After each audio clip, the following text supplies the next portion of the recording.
ఈ కేసులో అసలు హంతకుడు రంగనాథమే అని రుజువైంది.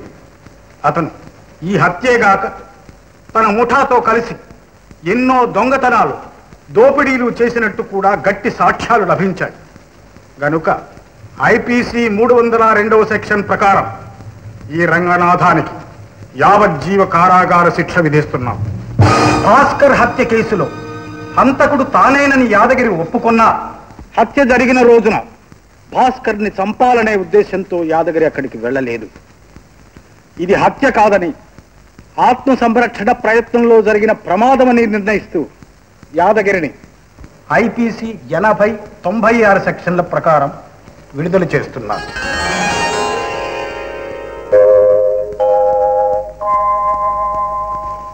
ఈ హత్యా నేరాన్ని కుటుంబ గౌరవం కోసం తనపై వేసుకున్న చిరంజీవి అనురాధను కూడా నిర్దోషి అని విడుదల చేస్తున్నాం.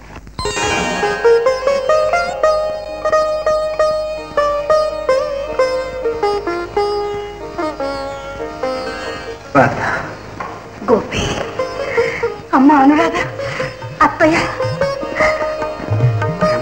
యాదయ్య.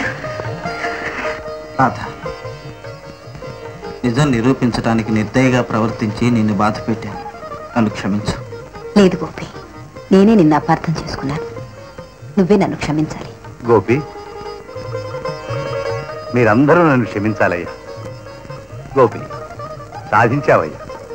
ద్వేషంతో విడిపోయిన ఈ 2 కుటుంబాలను ప్రేమతో కలిపాం. నాన్న, అమ్మా, జరిగిందేదో జరిగిపోయింది.